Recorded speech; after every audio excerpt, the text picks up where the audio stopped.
Childhood sweethearts fall for the new transfer student.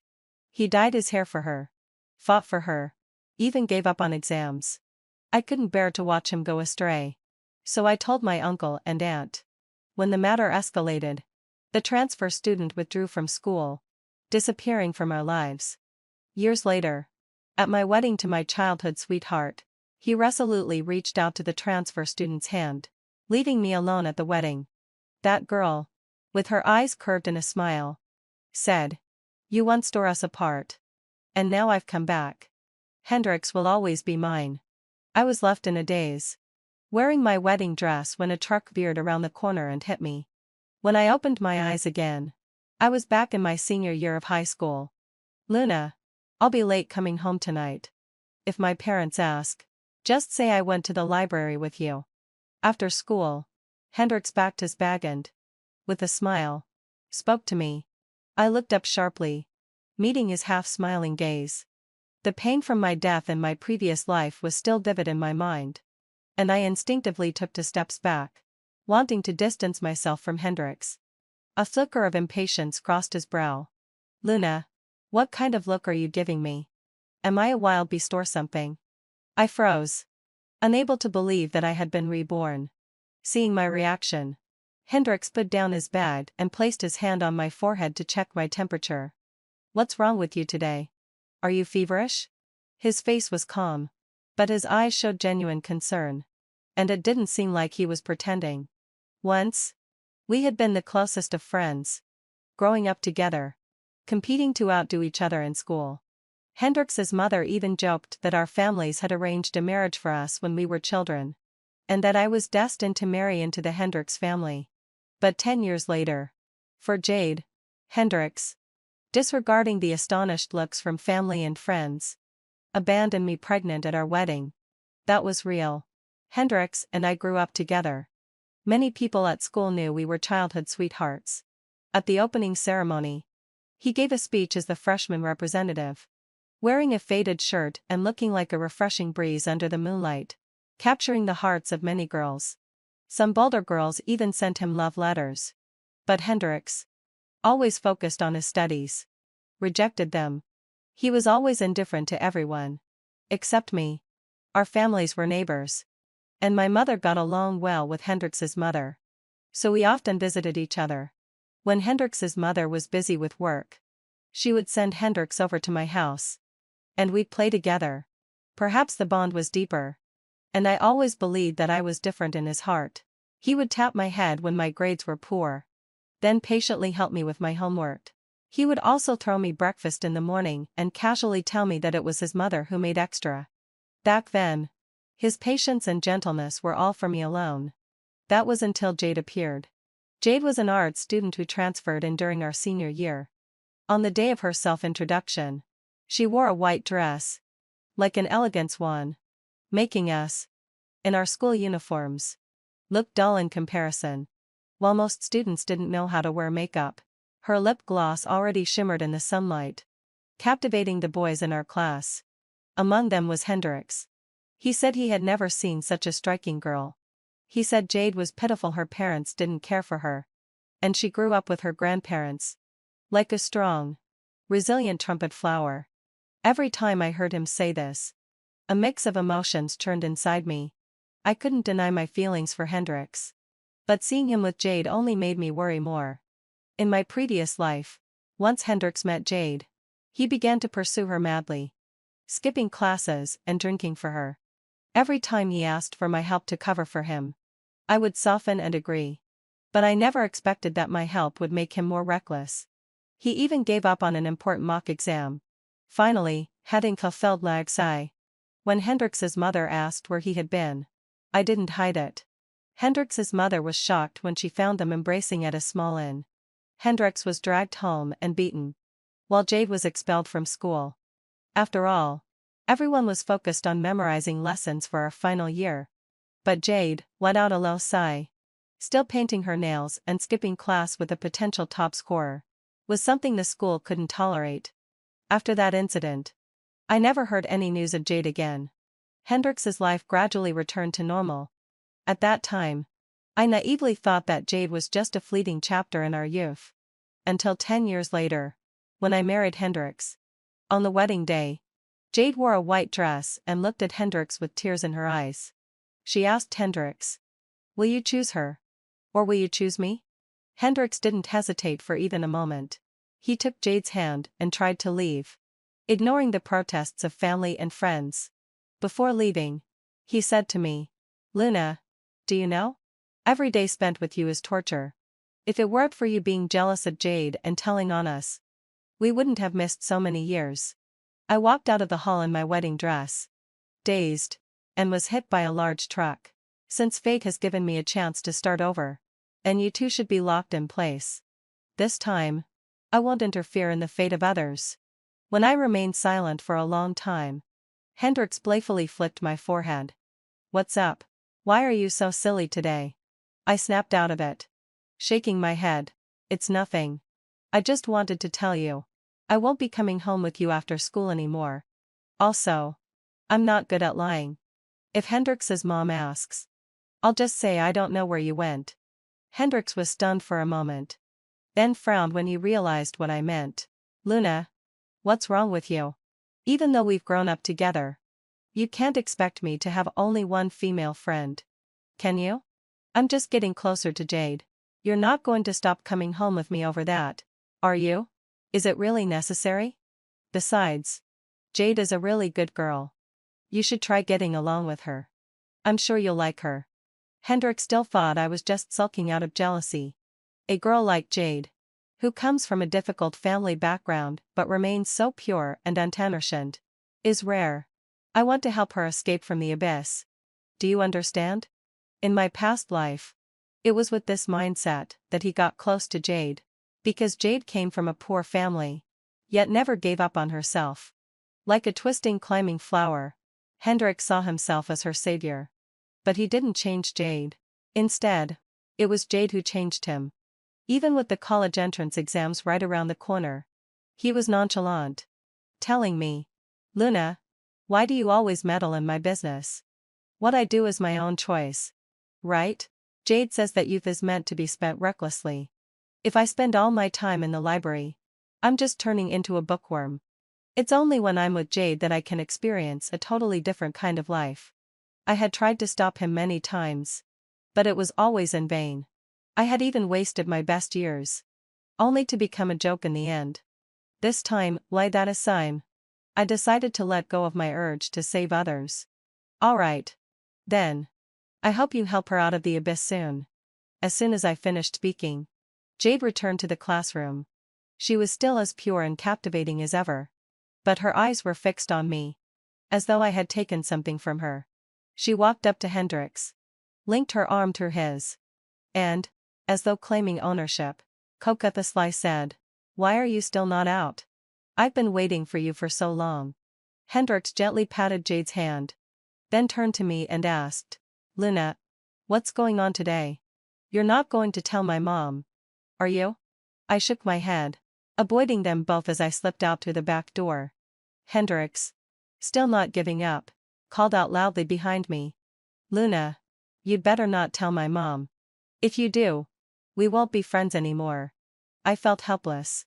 Because, in this life, I truly had no intention of getting involved in their affairs anymore.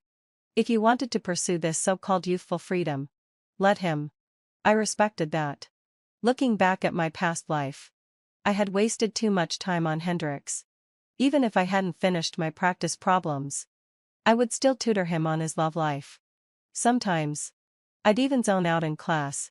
But with something as important as the college entrance exams, I couldn't afford to be distracted anymore. Even 1 point could mean the difference between success and failure. How could I allow myself to be so distracted in this life? In my previous life, I attended an average 211 university. Not the one I had dreamed of. This life, my goal is Tingsua. With only 3 months left until the exams, I had to give it my all. But just as I was shutting myself off from everything else, Hendrix suddenly appeared before me. I was buying iced water at the school shop, and after playing basketball, Hendrix came toward me, his forehead beaded with sweat. Despite his exertion, he still exuded that same charm. Everyone wore the same school uniform. But on Hendrix, it looked remarkably stylish. I sucked on the straw of my iced water, watching Hendrix hold out a bag to me. Here. My mom just came back from a business trip. She said you love starfruit, so she brought some for you. I took the bag, trying to keep my response simple. Oh. Please thank Auntie for me. Hendrix died and his grip on the bag suddenly. I looked up at him, puzzled, only to see his frown deepen. Luna. I brought this to you. Not my mom. Why didn't you thank me? I sighed, my voice dripping with reluctance. Oh, well. Thank you too. Hendrix's gaze shifted to one of cold indifference. As though I was a stranger. He seemed like he wanted to say more. But in the end, he just left. Despite my efforts to keep my distance. Word of our conversation still reached Jade. One sunny afternoon, as I was diligently working through problems, someone bumped into my shoulder. I looked up to find Jade's dazzling, almost breathtaking face before me. She stood there, full of pride. Luna. You'd better stop bothering Hendrix. I couldn't be bothered to reply. She had everything going for her. If she focused on her studies and aimed for a top university, with her looks and intelligence, she could go anywhere and easily break free from her family. Yet, she chose to indulge in self-destructive behavior. I couldn't respect that. Nor did I wish to waste words with her. So I just kept my head down and continued working. Luna. What do you mean by that? Just because you grew up with Hendrix doesn't mean he likes you. Let me tell you. You two are from completely different worlds. A bookworm like you is nothing he'd ever be interested in. I finally looked up and spoke slowly. Are you sick? Do you think everyone is like you, with only love on their minds? I have no interest in the two of you. With Hendrix, it's just a neighborly bond. If you're so confident in your relationship, then please, stop bothering me. It seemed like I'd hit a nerve, as Jade's voice grew sharp. Luna. What I hate most is your holier-than-thou attitude. Why do you think you can judge my life? When I remained silent, Jade shoved me. The force was so strong that I almost fell off my chair, rocking back and forth before finally steadying myself. As the bullying pushed me to my limit, I wasn't going to stay quiet. The next time she tried to push me, I grabbed her hand firmly. We both pulled with all our strength, and soon we both tumbled to the ground. The break was almost over when Hendrix came back with Jade's favorite snacks. Seeing what happened, he pushed me without asking any questions. My head hit the edge of the desk, and I gasped in pain. But Hendrix only remembered to defend his beloved Jade. Luna. Are you crazy? Why are you picking on Jade? His angry gaze made me want to speak up for myself, but the words got stuck in my throat. I couldn't figure out what he meant. Only that, no matter what I said, I couldn't bring myself to speak anymore. Jade and I were treated completely differently. Hendrix carefully helped Jade up, gently tucking a stray lock of hair behind her ear and asking if she was hurt. The two of them looked like a perfect match. It's fine, Hendrix. I'm used to it. I know a good student like Luna must look down on me. Over the years, I've endured too many sarcastic comments and bullying. This doesn't even bother me anymore. Hearing this, Hendrix's dark expression grew even more guilty. He threw my pencil case onto the ground, rubbing it harshly. Luna, don't think just because we've been close that I won't do something to you. Let me tell you, Jade is my bottom line. No one can bully her. This pencil case was a birthday gift from Hendrix when I was in my first year of high school. It was an adorable little bear, a limited edition in collaboration with Disney. I heard that Fry had gone without breakfast for a month just to buy it for me. When Hendrix's mom found out, she couldn't help but tease him while laughing and crying. This boy has never been so willing to buy gifts for me. Really something. Hendrix and I both turned red in the face. Back then, I thought he was only kind to me. But we've grown up now, and I think some things should be left in the past. Hendrix used to often give me small trinkets, and I treasured them dearly. I even thought of keeping this pencil case in a time capsule, to bury it under the peach tree by the door, so that 10 years later, I could dig it up and remember the love story between Hendrix and me. Looking back now, I find it laughable. When Hendrix defended Jade, I didn't feel sad, just annoyed and disgusted by their noisy relationship. I picked myself up from the ground and brushed off the dust. Jade started it. The whole class saw it. This time, you pushed me, having fulfilled my obsession. And I'll let it go. But if it happens again, I will tell the teacher and Hendrix's mom exactly what happened.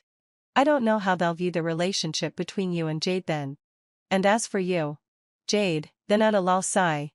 No one has ever looked down on you. And I've never thought of competing for Hendrix. Self-respect is important. Please don't come looking for trouble again. I'm busy, having fulfilled my obsession. And I don't have time for your drama. Jade's path had long been decided. Only Hendrix remained as idealistic and naive as ever, wanting to save the so-called bad girl. After that day, Hendrix and I fell into a one-sided Cold War. I found it utterly baffling. Whenever we locked eyes, he would immediately look away, treating me like I didn't exist. Sometimes, when handing out assignments or papers, he would deliberately skip me, and I'd have to pass my things to someone else.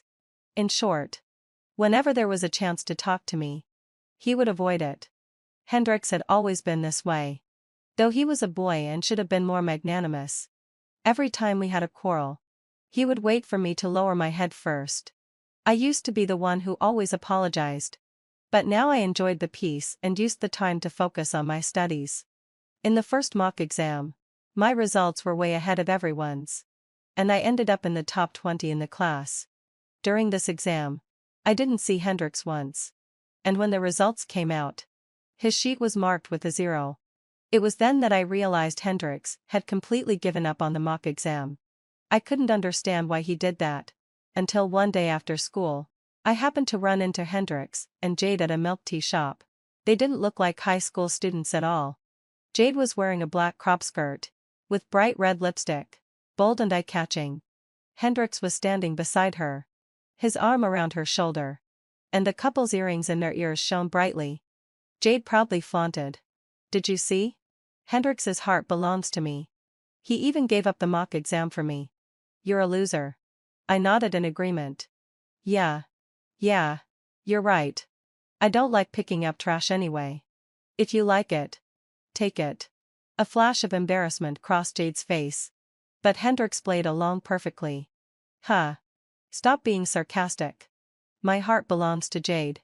Don't say I gave up the mock exam. If you want, I'll even give up the final exam. Don't say break up every time we fight. Jade, I really can't live without you." As I watched the two of them, surrounded by what seemed like pink bubbles, I realized that if I stayed any longer, it would be awkward. So I turned to leave. After walking a few steps, I turned back. I saw Jade leaning against Hendrix, smiling sweetly. They were saying something to each other. And Jade playfully hit Hendrix twice. He laughed, catching her hands, and kissed them. Seeing this, I could feel goosebumps forming all over me. Later, to cover up his lie, Hendrix said he had been sick with a fever and couldn't attend the mock exam. Naturally, Hendrix's mom was very worried. "How could you get a fever out of nowhere? I heard the results from the mock exam will be included in your records. Won't it affect your college application?" Hendrix impatiently replied. "Mom, it's fine. Even if I don't do well in the exam, I'm smart enough to retake the year. I can still get into Tsinghua or Peking University." Then Hendrix's mom came to me, begging me to help Hendrix. Originally, having fulfilled my obsession, Hendrix and I had always been steady in our academic performance, ranking in the top 10 of our grade. But now, Hendrix's grades had dropped drastically, while I had the advantage of my past life's experience. This time, my academic performance was even better, and I ranked third in the class during the mock exam. My homeroom teacher praised my test paper and declared me the dark horse of the class. Just as I was about to decline politely, Hendrix beat me to it. "Mom, having fulfilled my obsession, I don't need her help. I can manage on my own." Hendrix's mom looked awkward but lightly scolded him. "Zhao Yu's grades are stable, and it's a big favor for her to tutor you. Why can't you appreciate it? But the college entrance exam is approaching. Xiao Yu should focus more on herself. My mom, who had always treated Hendrix like a second son, was also worried. It's fine. Xiao Yu's grades are stable. So tutoring Hendrix once in a while won't hurt. She's just reviewing again. After a round of persuasion from both moms, Hendrix reluctantly agreed to let me tutor him. In front of my mom, he acted obediently. But once the parents went downstairs to have tea, and we were left alone in Hendrix's room, he sneered at me. Don't look at me with those pitying eyes. My problems are none of your business. I willingly let my grades drop. As long as I'm with Jade, who cares if I don't go to college? We're from different worlds. Even though my mom likes you, you'll never be part of my family. I'll only marry Jade. And when we're tutoring, we need to keep at least a 2-meter distance. I don't want Jade to get jealous. Lastly, I want to tell you, if you want to study, then focus on your own work. Don't put your attention on me. I didn't say anything. He rambled on. Looking like a fool, I adjusted the hem of my dress quietly and walked downstairs. Hendrix had already convinced himself that I liked him and was using this opportunity to get closer. Meanwhile, I was still basking in the joy of ranking in the top 3 for the mock exams, and didn't have the energy to argue with Hendrix over his careless words. After all, he was in no mood to listen to anyone right now. The most important lesson I had learned in this second life was not to waste time debating with fools. With the success of his previous lie, Hendrix grew even bolder. In class, having fulfilled my obsession, he didn't pay attention at all, constantly exchanging glances with Jade. After class, they would run around, visiting every bubble tea shop, cinema, and arcade in town. One weekend, while I was studying at home, my mom suddenly walked in. Shuoi, can you go and ask Hendrix over? Tell him to come to our house for dinner tonight. I frowned, unwilling. Mom, I'm studying English. Hendrix is always so busy. Why would he come to our house for dinner? Why do you keep calling him over? My mom took off her apron and walked over to poke my head. Irritated. What's wrong with you lately? Why have you and Hendrix been fighting? Hendrix has been feeling unwell recently. I heard he had a fever yesterday and has been resting at home. His dad and aunt are both out on a business trip, and he's all alone at home. It's not good for him to keep ordering takeout. Why don't you invite him here for a meal? At his age, boys go through rebellious phases. Just be a little more understanding of Hendrix. Remember, when you were little, he even fought with that boy at the corner of the street for you. His eyes were all swollen. I put my book down, still wanting to say something. My mom thought it was just a small disagreement between classmates.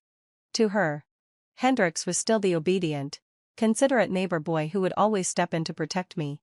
Seeing how firm my mom was, I reluctantly pretended to go out. I thought I had a good plan. I would take a walk, tell my mom that Hendrix had already eaten, and avoid the awkwardness.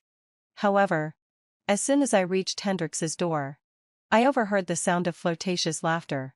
I wasn't stupid. I immediately understood what was going on. With Hendrix's parents away and Jade visiting his place, I didn't want to think too much. So I turned around quickly, planning to head back home. But just then, the window of Hendrix's living room opened. He wasn't wearing a shirt, and the only thing around his lower body was a loose bath towel. It seemed like Jade didn't like the smell of his cigarette smoke, so he opened the window to air out the room. He stuck his upper body out of the window, trying to disperse the smoke. Our eyes met, and I felt awkward, especially when Hendrix opened the window. A strange and indescribable smell hit me. I instinctively covered my nose. Jade was wearing a red spaghetti-strap dress, leisurely adjusting her straps behind him. Her hair was messy, her face flushed, and her low-cut dress revealed obvious red marks on her skin when she leaned forward. Jade threw me a seductive glance. I didn't expect the top student to have a habit of eavesdropping. Are you jealous? Seeing how well Hendrix and I get along? I shook my head. I'm not interested in your relationship. I only came here because my mom asked me to call you over for dinner. Otherwise, I wouldn't even bother. I didn't expect Hendrix to be so bold, taking advantage of his parents' absence. He was actually doing this.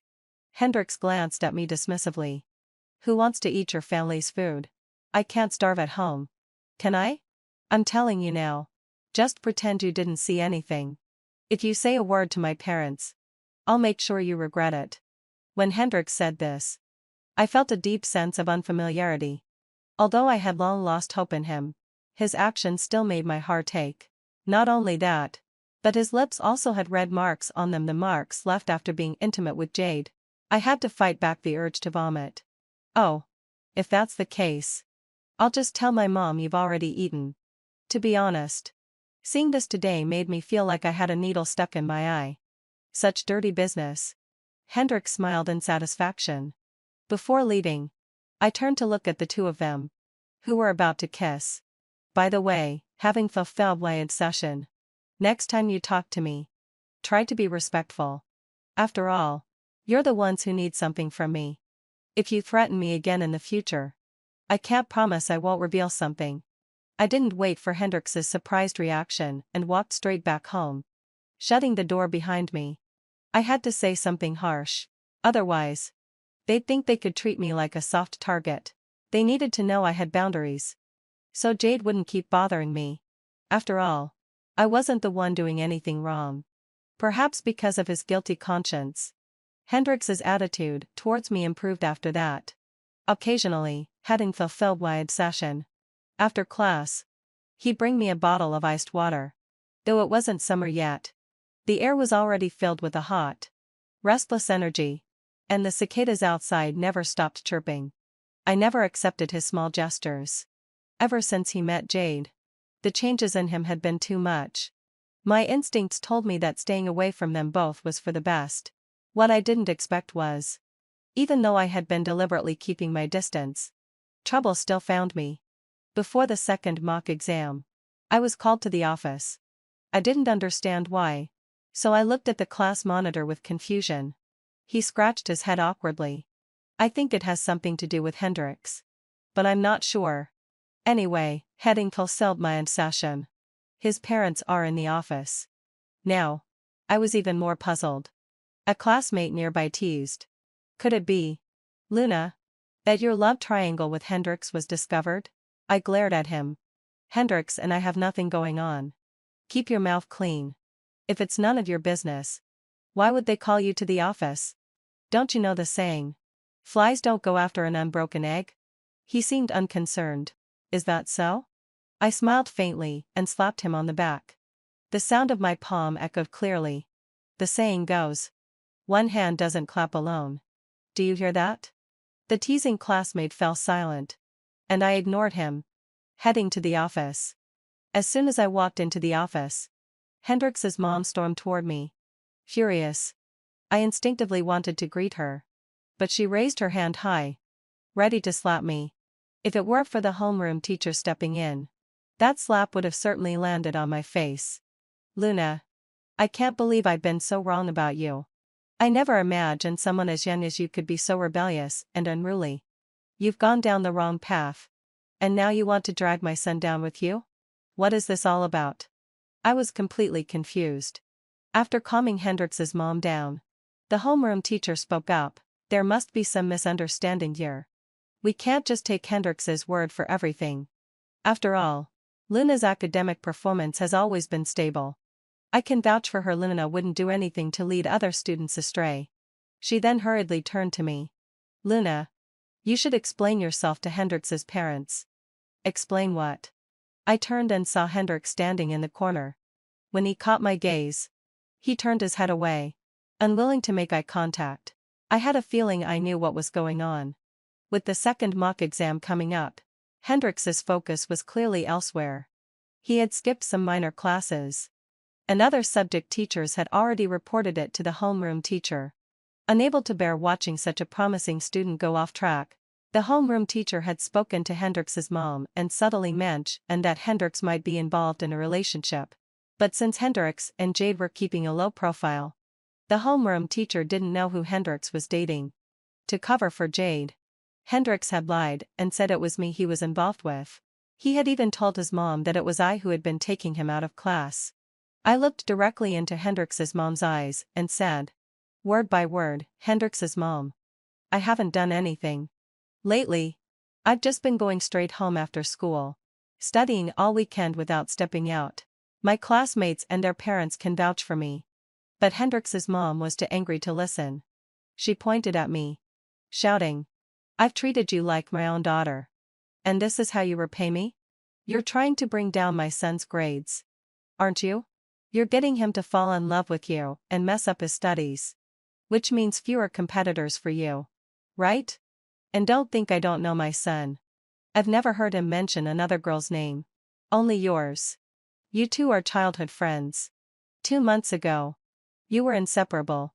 And now, 2 months later, he's fallen for someone else? You think I'll believe that?" Hendrix also began to play his part. "Luna. My mom's not an outsider. Just admit it. We won't skip class anymore. We'll focus on studying." "All right. Mom, don't blame Luna. Even though she often takes me out, she just wanted me to relax before the college entrance exams." "You're so foolish. She's not helping you. She's making sure you fail. Otherwise, why did your grades drop while hers stayed stable?" The homeroom teacher's office was on the upper floor. And it was just after class. So Hendrix's mom's shouting quickly attracted a crowd of students. They started whispering and pointing. "I never expected Luna to be like this. She looks so cold on the outside. But she's the one dating Hendrix and ruining his grades. I knew it was Luna. They've always been close. Back in first year, Hendrix wouldn't talk to any other girls. Just her." Faced with such accusations, I didn't panic at all. "Hendrix, here's your last chance. Will you tell the truth? Or do I have to tell it for you?" Hendrix turned his head away. "Luna, there's nothing to hide. You came to my house before. The necklace you gave me is still on my desk. I haven't dated any other girl except you." I nodded.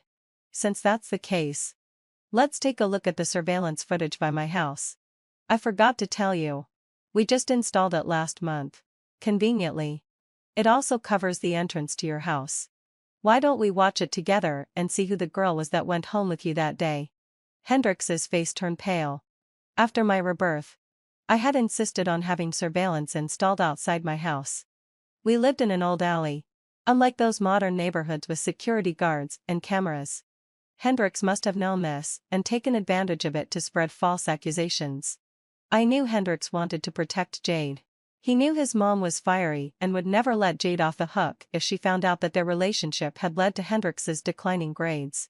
She might even go to the school authorities and try to get Jade expelled. But if the blame fell on me, it would be a different story. Despite her fiery temper, Hendrix's mom had always treated me like family. She had a bond with my mother, and even if she was angry, she wouldn't go too far with me. But if Jade was the one to blame, Hendrix's mom wouldn't hesitate to escalate the situation and ruin Jade's reputation. After all, Jade was an art student, always seen as a delicate, elegant flower. Hendrix could never bear for her to be harmed. But this clumsy lie was obviously fabricated on the spot, full of holes. While the homeroom teacher may not have known who Hendrix was dating, if I stuck to my story and asked the classmates, they would confirm that Hendrix was seeing Jade. After all, they were always whispering to each other in class and going home together after school, avoiding the teacher but not their classmates. Sure enough, since starting the relationship, Hendrix's intelligence had plummeted.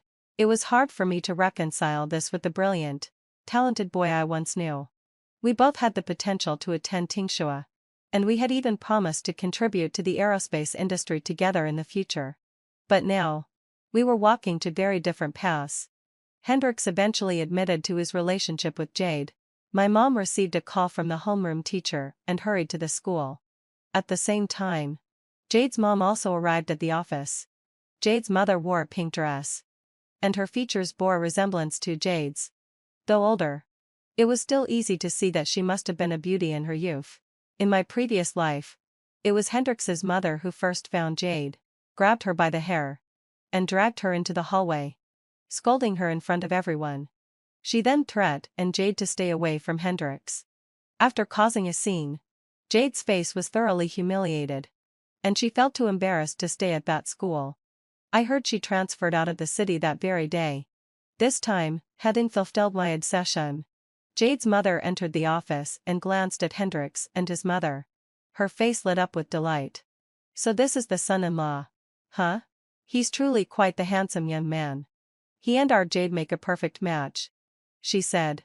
Hendrix's mother quickly stepped in front of him, her face full of impatience. Who's your son-in-law? Hendrix is still a child. Don't go around saying things like that. I'm the first one who disagrees with their relationship. Jade's mother smiled.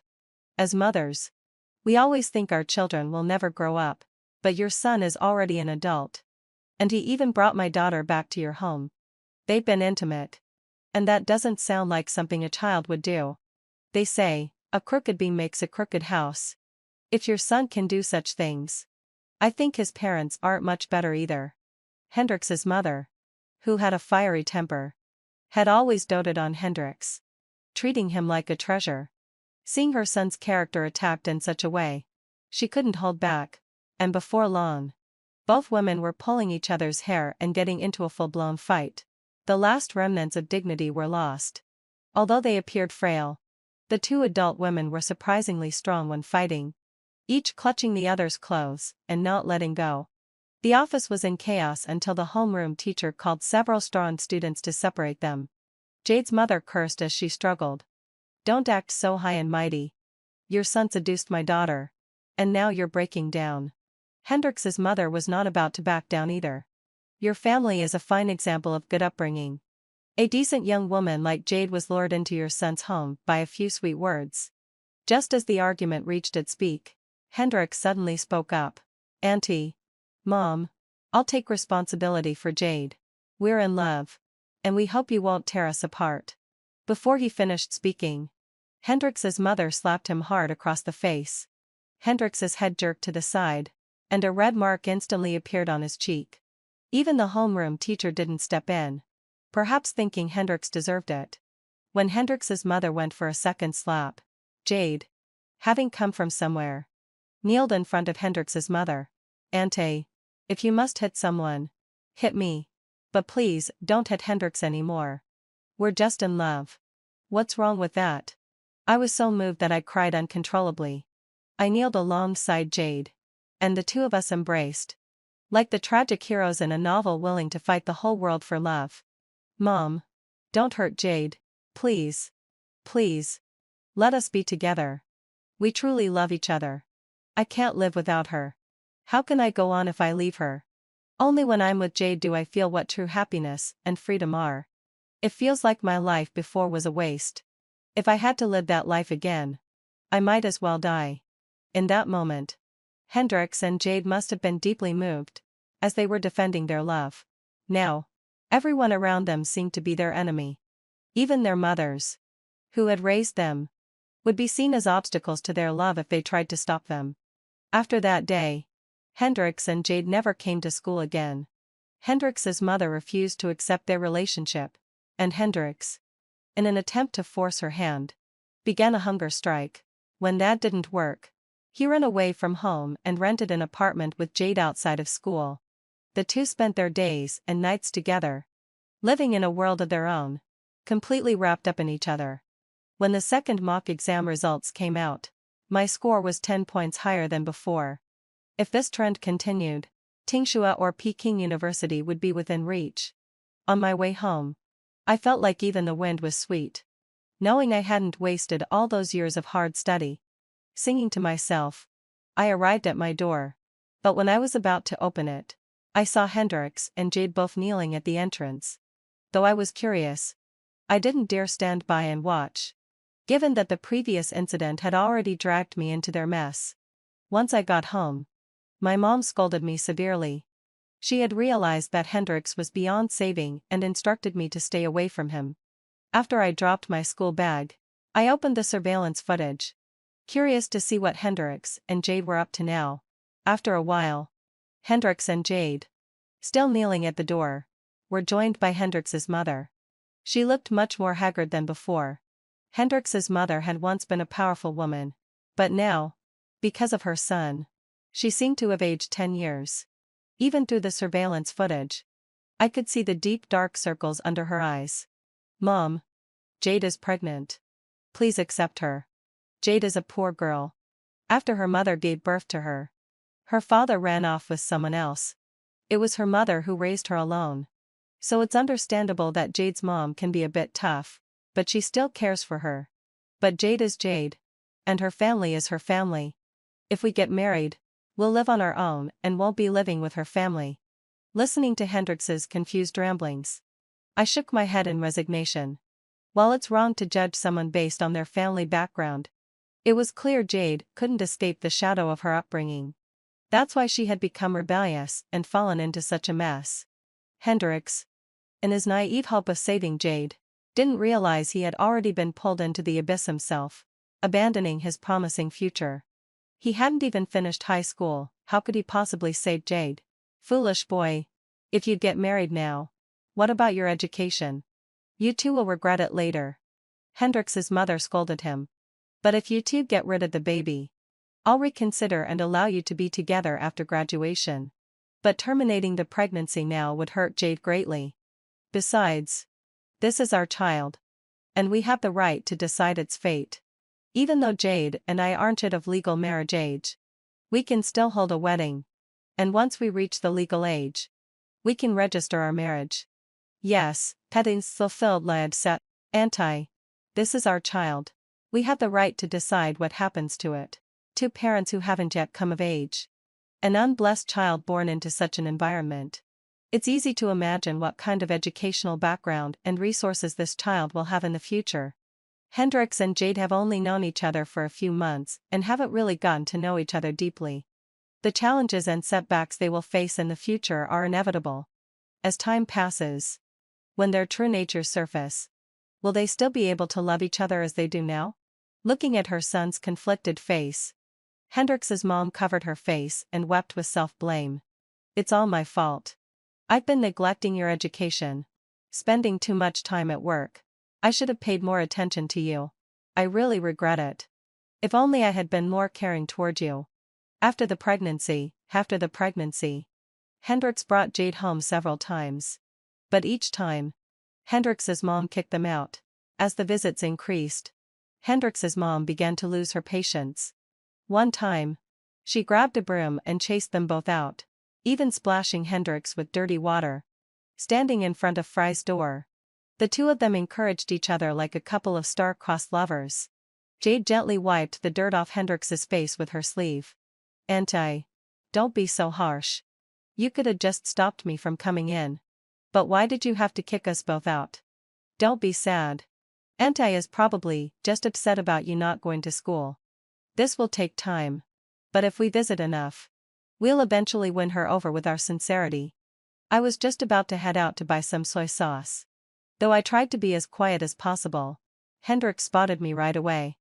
As soon as he saw me, his previously gentle demeanor with Jade shifted. He glared at me, full of irritation, and shouted, "Luna, it's all your fault. How could you be so selfish? If you had stood up for Jade back then, my mom and I wouldn't be in this situation now. You knew my mom wouldn't make things difficult for you. Why are you so cruel?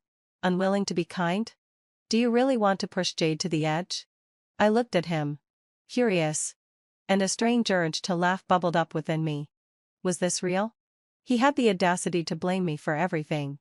His unreasonable tantrum only reminded me of the time when we used to be close. Back then, I was preparing for my first math competition. I was confident in my abilities. But when the results came out, I ranked last. I was so disappointed that I sulked for a long time. Even when the little dog at the end of the alley wagged its tail at me, I didn't even feel like petting it. That evening, we walked home together after school, watching the sunset. Suddenly, Hendrix asked, "Luna, what does your future look like?" Without thinking, I blurted out, "I want to work at one of the world's top 500 companies or join a research institute on astronomy. I want my parents to be healthy and around, a loving partner who understands me, and a small house where we can keep a dog and a cat." Hendrix said that when I spoke, my eyes were shining, and his heart skipped a beat. "I'll also join an astronomy research institute.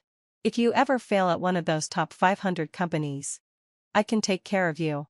Such naive promises. Promises don't last forever. They only reflect the sincerity we shared in that moment. And in this world, as time passes, the one thing that never changes is that people change. Now, the person who made those promises has forgotten, but I still remember his childish words. That image, the endless sunset, seems as distant as a past life. Hendrix, don't be pathetic. Why do you always drag others into your mess?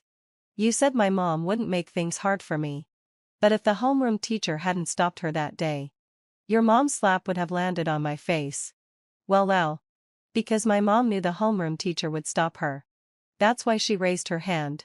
Hendrix stammered, clearly not even believing the words himself. Selfish? The most selfish person here is you. Have you forgotten who you were? Now, to shift the blame, you're throwing everything on an innocent person. Do you know what it means to be a man? Hendrix, I can't look up to you anymore. Just go and enjoy the love you're so proud of. With that, I quickened my pace and didn't look back. From behind, Jade's voice reached me. Luna, we're different. You've always had everything from the start. While all I have is Hendrix. Even if everyone opposes us. So what? True love doesn't fear the trials of the world. These struggles are just stepping stones to our future happiness. We will prove to everyone that being together is the right choice. I didn't turn back. Only when I had walked far from the alley did the world feel quiet again. When I returned from buying soy sauce, Hendrix and Jade were no longer in front of his house. My mom, hearing that I had run into them and had a big argument, spat loudly while wielding a spatula. What bad luck. Ever since Hendrix falsely accused me, my mom had been looking at him with disdain. After all, a daughter's reputation is so important. How could I let Hendrix tarnish mine? He knew that Hendrix's mom had always believed in us being childhood friends. And any situation involving me would always make Hendrix's mom side with him. And it was no surprise that Hendrix's mom nearly slapped me in the office. My mom was now equally unimpressed with her. Even though you trust your son, don't you know what kind of person my daughter is? How can you just blindly accuse her and slap her? We've been good friends for years. It's a good thing she didn't hit you. If she did, they would have to pay for our medical bills. With such a clueless son who goes around slandering others, I'd rather cut ties with him altogether. It didn't take long before the Hendrix family was in turmoil again. It turns out that Hendrix's mother had heard of a method from one of her friends. She pretended to accept Hendrix and Jade's relationship and let them stay at their house for a few days, treating Jade well. But once the two had let their guard down, Hendrix's mother spiked Jade's milk with a sleeping pill one evening. Without hesitation, she then called an ambulance, intending to have Jade undergo an abortion. However, the sleeping pill didn't have much effect, and during the bumpy ride to the hospital, Jade woke up. Upon learning she was going to have the procedure, Jade cried, threw a fit, and even threatened to jump off the hospital roof if the doctor went ahead with the surgery. She also made it clear that Hendrix's mother wasn't her relative, and that if not for Hendrix's sake, what she did could have sent her to jail. Seeing this, the doctor didn't dare perform the surgery, and the situation was left unresolved. Jade was taken back home by her mother, and Hendrix was locked in by his mother, cut off from all contact. That night, as I was preparing to sleep, I heard loud crashing noises coming from Hendrix's room, which was clearly him throwing a tantrum. But this time, Hendrix's mother was determined to break up the relationship. No matter how Hendrix acted out, she refused to open the door. Hendrix's father took a long leave from work and rushed back overnight. He even hired a psychologist to counsel Hendrix. But it was all in vain. Hendrix couldn't think of anything but Jade, and his impatience grew unbearable. Finally, heading to Philby, one night, Hendrix managed to pick the lock with a card. While his parents were asleep, he snuck out with the few hundred yuan left in the house. I knew all this because I hadn't gone to sleep yet. I was sitting on the balcony, memorizing words. Around 10 o'clock, Jade quietly made her way downstairs. And when Hendrix came out, the love in their eyes was overwhelming. Even though it wasn't yet summer, the evening air was slightly cool.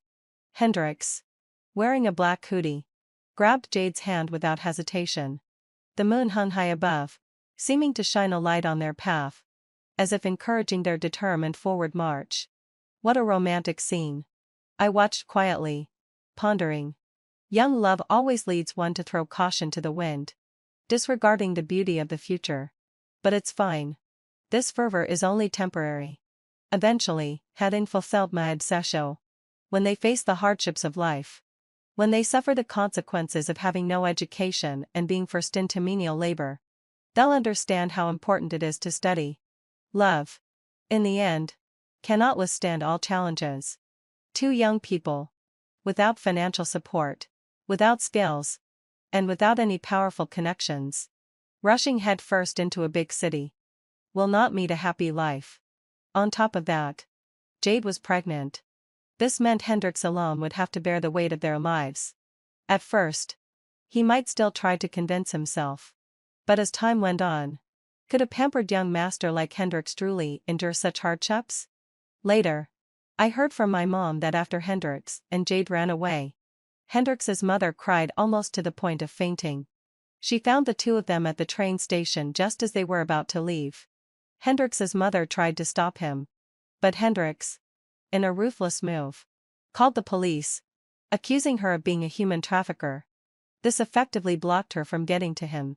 Although the police later proved it was a misunderstanding, Hendrix's mother fell ill upon returning home, almost succumbing to the sorrow. When Hendrix's father found out, he was livid. He threatened to sever ties with Hendrix, saying that since the boy was beyond saving, he might as well have another child while he was still young. That same night, Hendrix's father packed up Hendrix's clothes and personal items and threw them out. Hendrix's mother didn't stop him, only standing there, silently shedding tears. I passed by a garbage pile near the alley and saw the frame from Hendrix's math competition, where he had won first place.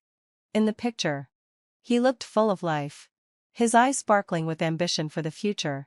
Hendrix had cherished that photo, keeping it on his desk and wiping it down every day.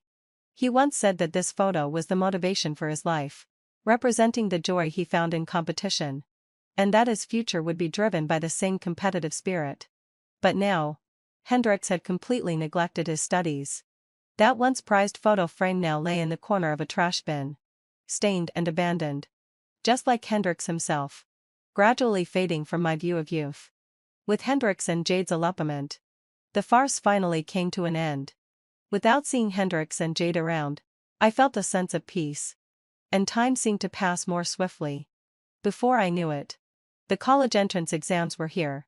On that scorching summer day, I wiped the sweat from my brow, prepared for the exam with everything I had. When the results came out, I was thrilled to be the biggest surprise of the exam, receiving acceptance letters from both Tsinghua and Peking University. This time, I didn't choose to pursue astronomy as I had once planned with Hendrix. Back then, I had wanted to study astronomy because it was Hendrix's passion. But now, with a second chance at life, I decided to choose a path that I genuinely loved, so I chose to study French translation. With the second best score in the city, I was accepted into Tsinghua.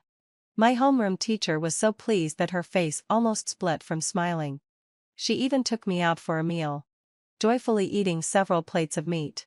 But when Hendrix's name came up, there was still some sadness in her eyes. She had always thought that both of us would end up at Tsinghua together. Who knew Hendrix had dropped out and disappeared without a word, not even attending the college entrance exam. I heard that Hendrix and Jade were living in a small, rundown apartment in one of the major cities. Hendrix was working in a factory, earning a decent wage. But with the high cost of living in the big cities, their rent and Jade's favorite foods left them with almost nothing. But Hendrix didn't regret it. He said that as long as he was with Jade, he would face any hardship, even walking through fire or climbing a mountain. I shook my head. The roads we take are our own choices, and each person must take responsibility for the path they choose. My parents held a grand banquet at the city's most luxurious hotel, inviting many relatives and friends. There were even banners hung up saying, "Congratulations to Luna for entering Tsinghua." Since I had always been the other child in many people's eyes, now that I had achieved such excellent results, many adults wanted their children to be close to me. A group of children surrounded me, eagerly asking for study tips. I smiled helplessly. There's no secret to studying, just repeat hard work every day. Don't aim too high and don't think too much of yourself. However, this lively scene brought Hendrix's mother to tears. If only Hendrix were still here. Maybe our two families could have still held this banquet together. Uncle immediately darkened his face and scolded Hendrix's mother. Why bring up that miserable child? We no longer have him. On this joyous day, you're still thinking about him. He ran off with that troublesome girl and even tried to have the police arrest you. A father and son's bond ends here. He added. Originally, my mom hadn't planned to maintain any relationship with Hendrix's family. But after Hendrix ran away, his mother's health deteriorated, and she was devastated. Hendrix's father and mother visited us several times to apologize. And even my mom, no matter how tough she was, couldn't resist. Eventually, hadn't fulfilled my sigh. She reconciled with Hendrix's mom and often comforted her. The two families began to reconnect. I went to Tingshua. And during my winter break, when I called my mom to chat, I heard that Hendrix's mom was pregnant again and that the family was preparing to move out. I knew Hendrix's dad had always been a man who cared about his reputation. After everything that happened, there was no way they could stay here and act as though nothing had happened. Now that Hendrix's mother was pregnant again, they were moving to the city where Hendrix's dad worked, planning for a new start. Before leaving, Hendrix's mom sent me a jade bracelet. She said, "This bracelet was originally meant for me to give you after Hendrix and I started dating. But after everything that happened, I couldn't keep it. To make up for the slap I didn't give you back then and for the chance we may never see each other again, I want to give this to you." I didn't decline and accepted the bracelet, calling to thank Hendrix's mom. The days passed quietly. Until one night during my junior year winter break when I received a call. Half asleep, I answered. "Who's this?" "Luna. Where are my parents? Why did I open the door to a man I don't recognize? They blocked me on WeChat. Can you contact them? I need to talk to them about something important." The voice on the other end was trembling with tears. It took me a moment to recognize it as Hendrix's voice. I could hear child's sobs in the background. I walked onto the balcony with the phone in hand and saw Fry and Jade standing in front of Hendrix's old house. Both were crying, with Hendrix looking much darker and dressed in a thick winter coat. Jade had gained some weight and had freckles now, looking vastly different from the vibrant, bold girl she used to be. The child, clearly scared, kept crying, while Jade cradled him and tried to soothe him. Hendrix, almost hysterical, was shouting, "Mom! Dad! Where are you? I don't believe you would really leave me. Come out. I brought the child to visit you. Please. Let me come home. Okay? I'm really sorry. I know I was wrong." The young couple who had moved into the house was at a loss. The previous owners sold us this house. We heard they moved to another city. It's late. And you can't be disturbing the peace like this. If you continue, I'll have to call the police. How is that possible? How could they leave me? This must be a trick, right? You're both in on it. Hendrix shouted, kneeling on the ground in disbelief. On the other end of the phone, I spoke softly. "Hendrix. It's true. Your uncle and aunt have moved away. They never want to see you again. Back then, you ran away with Jade and even tried to have the police arrest your own mother, accusing her of being a human trafficker. For your love, what have you not sacrificed? No one is a victim in your love story. If you chose this path and turned against the world, you must bear the consequences of your loneliness." With that, I ended the call and returned to my room. It had started to snow, and distant fireworks lit up the sky. As everyone reveled in the joy of the coming new year, everything had settled, and we each had our own lives now. Only Hendrix and Jade remained trapped in that passionate, reckless summer when they were 18. After graduation, I chose to study abroad. During most of my time as a translator, I traveled for work, and my parents often complained about how rarely I came home. My company was very considerate, offering a month of vacation after 3 years of employment. This time, I planned to take my parents on a proper vacation. However, When we arrived at a town in Gyeonggan and were admiring the local gardens, I suddenly heard two very familiar voices. Jade, let our low sigh. Tell me the truth. Is this child really mine? Why does he look more and more like your ex-boyfriend? And not at all like me? You always said the child hadn't fully grown. But now that he has, he looks even more like your ex-boyfriend. I never did anything with my ex. You know that. Jade's voice was defensive. Stop lying. The child looks nothing like me. That's a fact, isn't it? Before Jade could respond, Hendrik suddenly snapped, slamming the bowl he was holding onto the ground. The customers in the restaurant were startled and quickly left. In an instant, Jade started trembling. At first, I didn't understand why Jade was reacting so strongly. But when I saw Hendrix's next actions, I realized. He threw the bowl down and immediately grabbed Jade's hair, slapping her across the face. This child is definitely not mine. Let's do a paternity test. If it's not mine, I'll kill both of you. If it weren't for you and a child in your belly, I would never have given up my life. I had a chance to go to Tsinghua or Peking University. A chance to join a top 500 company. But now I'm stuck here running this small restaurant, making barely enough to even buy a drink. I couldn't stand it anymore and rushed over to stop him. Hendrix pointed at us. Where did you two come from? Who told you to meddle in our business? It's my right to discipline my wife. What business is it of yours? The next second, Hendrix grabbed a teacup and aimed it at Jade. My temper flared. In the past 2 years, I'd learned some mixed martial arts, and handling him was no challenge. In just a few moves, I subdued Hendrix. If you want to hit someone, you can try me. She's your wife. What kind of man raises his fist against his wife? You're just a coward. Taking out your unhappiness on her. Jade crouched down, quietly sobbing. At that moment, Hendrix finally recognized my face. He looked up in surprise and called out, Luna, is it really you? Seeing that I wasn't saying anything, Hendrix spoke again. It's me, Hedin Trofilwag. Hendrix. The one who grew up with you. Your childhood friend. Don't you remember? We even said we'd study astronomy together. You've forgotten. Haven't you? I hadn't forgotten. But I didn't want to acknowledge him at this moment. Coldly, I told him.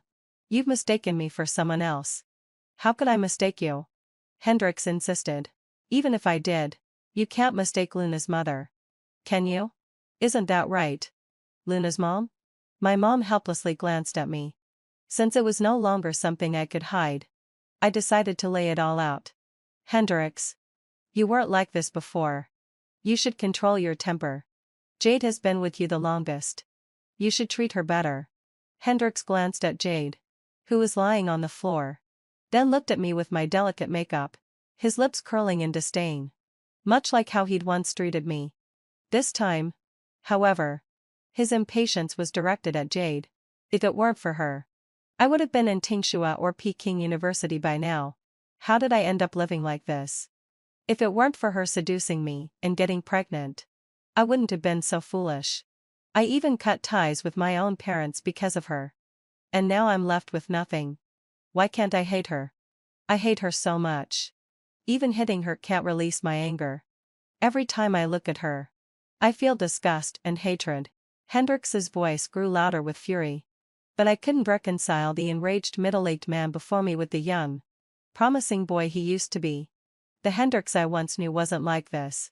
When he talked about the future, his eyes would light up with hope. He had patience and concern for his friends. He'd once worn a crisp white shirt, looked clean and vibrant. A stark contrast to the man standing before me now, a man with a beer belly, oily skin, and a general air of neglect. Seeing that I still wasn't responding, Hendrix sighed heavily. You're still the same, Luna. You haven't changed at all. But you're even more beautiful and mature than before. If we'd been together back then, would things have turned out differently? Luna, you're so smart and hardworking. If we'd both made it to Tsinghua together, our life would have been much better. We'd have had smart, well-behaved children. Not like this one. Always causing trouble for me. No. Hendrix. Do you really think Jade is the one to blame for how your life turned out?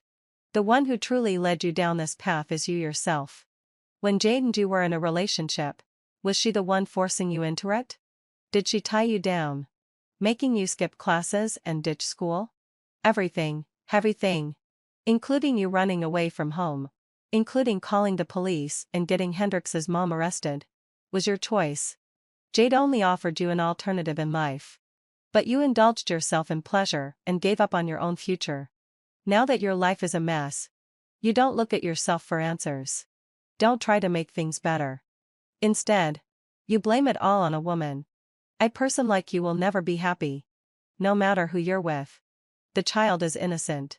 With such an angry, volatile father, the child can only live in your shadow, walking on eggshells. Hendrix.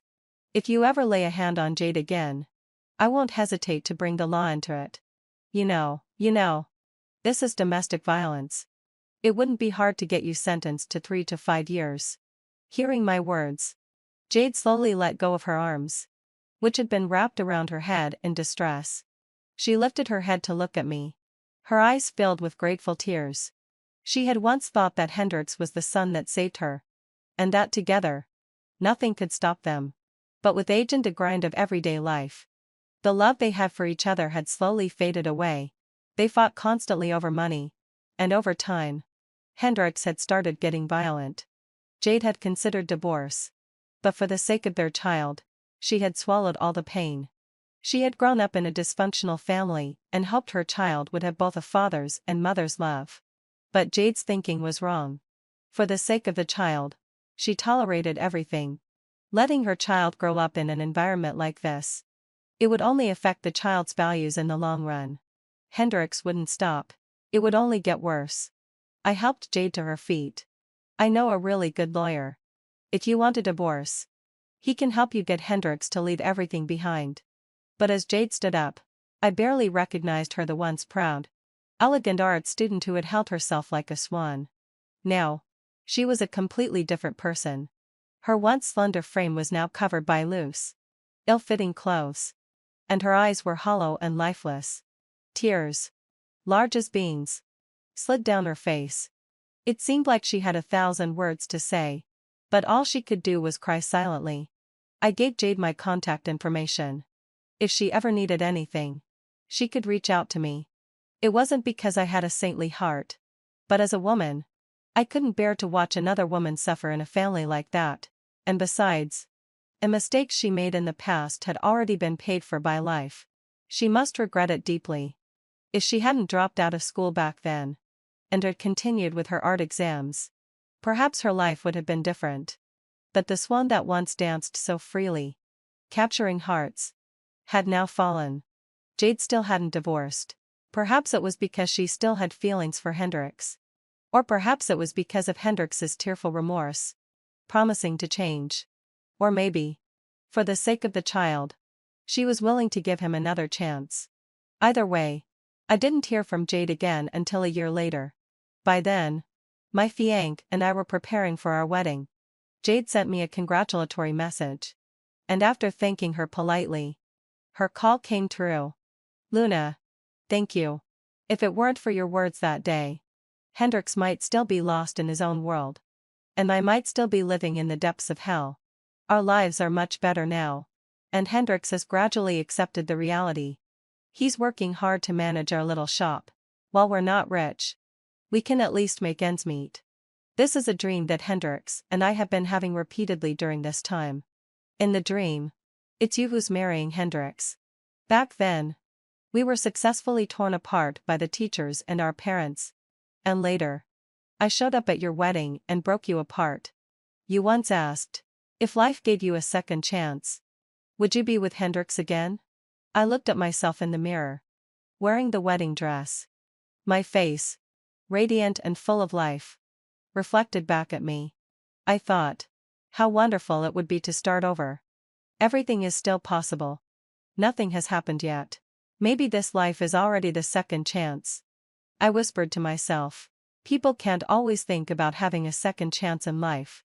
We must look ahead, step by step. Hendrix is not the right person for me. Jade fell silent on the other end of the phone. After a long pause, I chose to hang up. Suddenly, I felt a pair of arms around my shoulders. I turned to see my fianca's smiling face. Today, I would experience the most important moment of my life. The scenes from my past life overlapped with the present. I knew that in this life, his heart would only belong to me, and mine would only belong to him. In moments like this, he would never abandon me.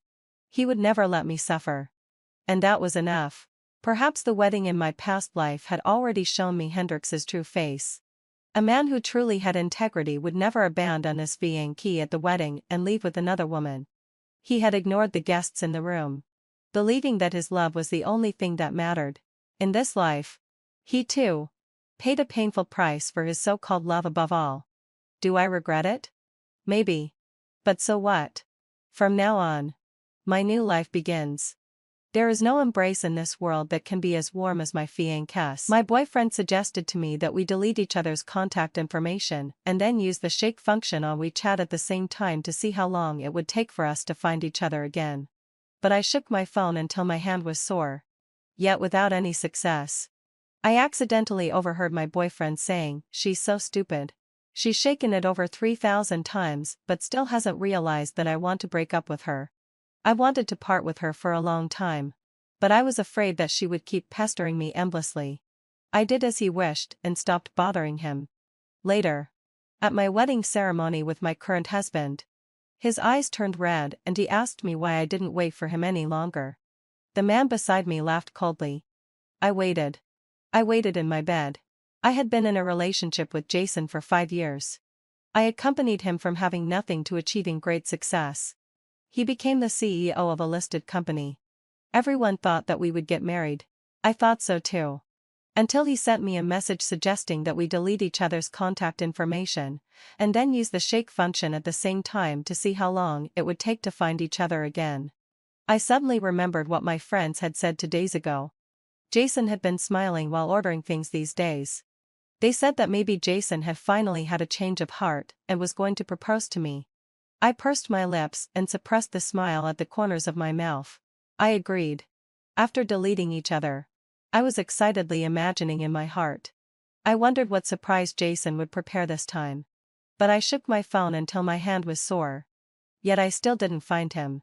Finally, heading for website, I sensed that something was wrong. I quickly searched for his WeChat ID and sent a verification message. "Jason. Stop joking. I can't find you at all through shaking." But after sending it, there was no reply for a whole day. Even when I tried to call him, I couldn't get through. I found Jason's friend Leo and sent him a message. Leo, has something happened to Jason?" Leo, no. I saw him going out to play with Shirley today. What's the matter? Shirley. She was Jason's betrayal in childhood. He had always disliked Shirley. He thought that an arranged marriage by parents was a custom in the feudal society and never admitted it. When Shirley chased after us in college, even though she knew that Jason and I were in a boyfriend-girlfriend relationship, she didn't care.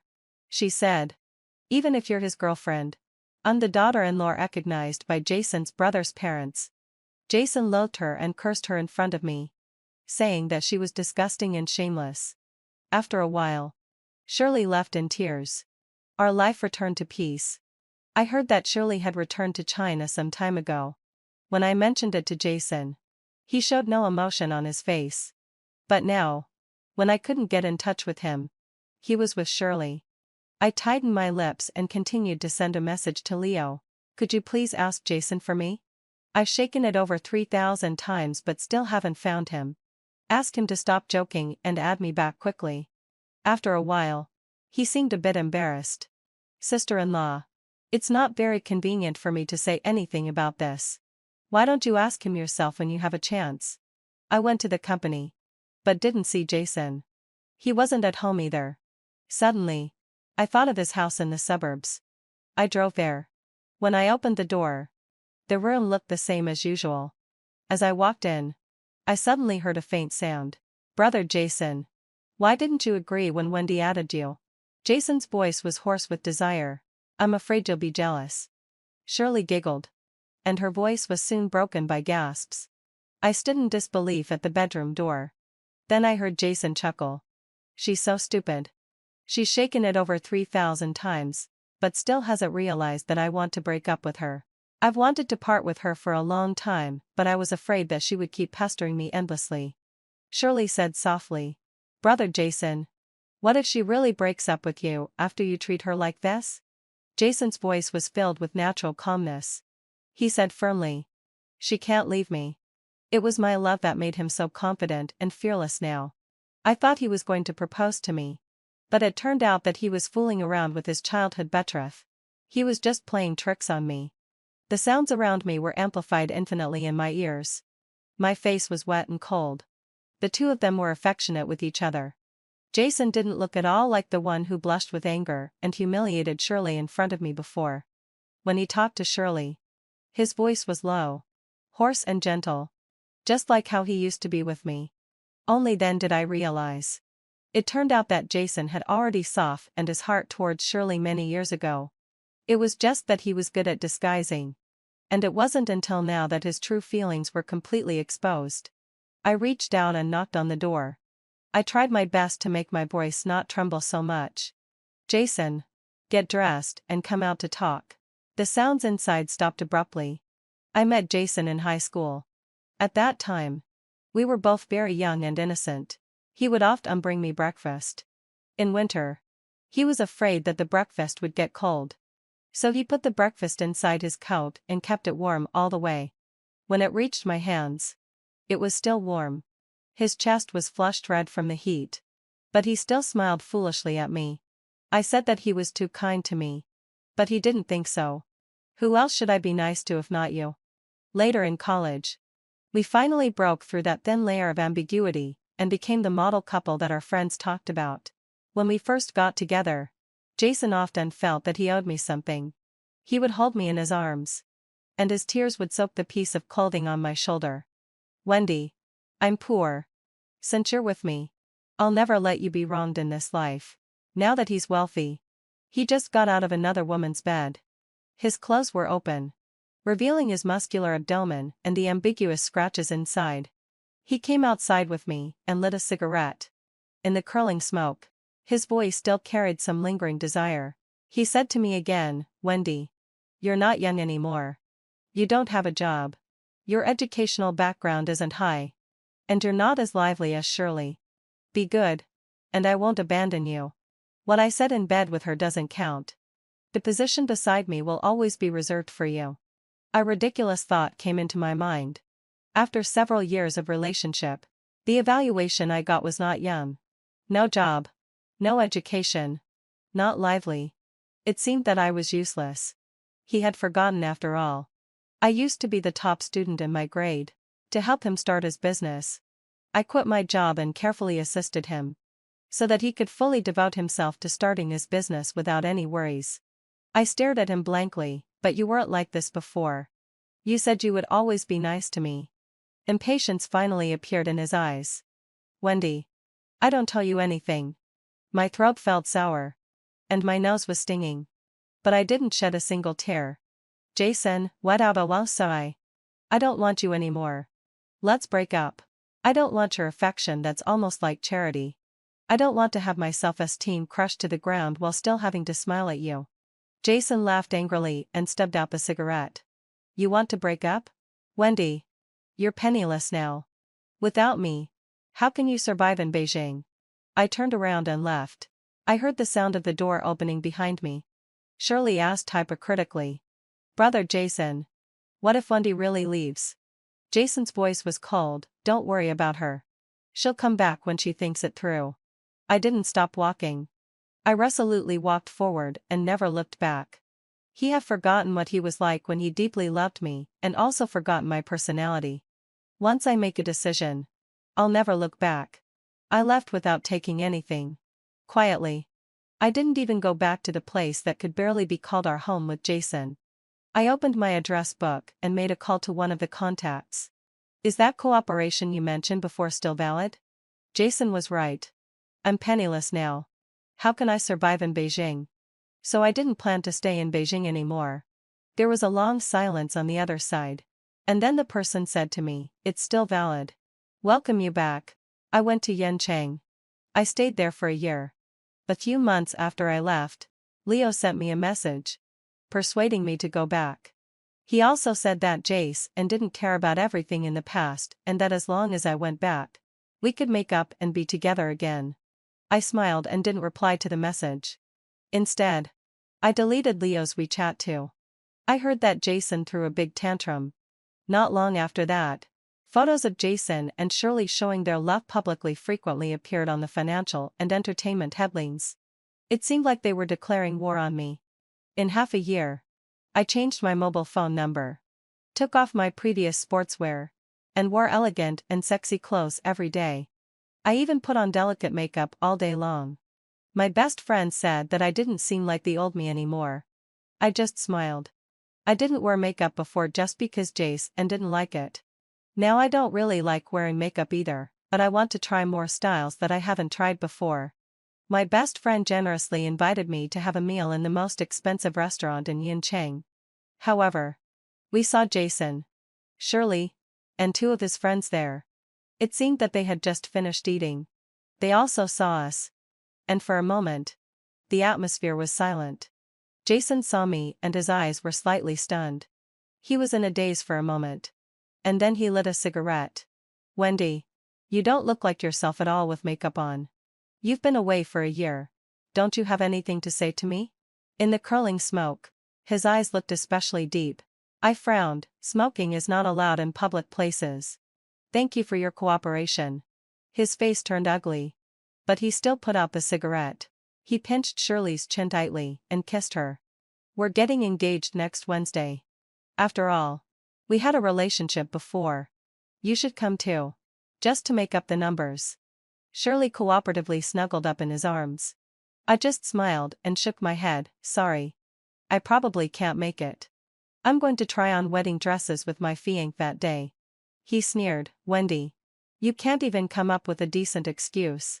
He didn't believe that I was getting married. Just like before. He didn't believe that I could leave him. I showed him the engagement ring on my hand.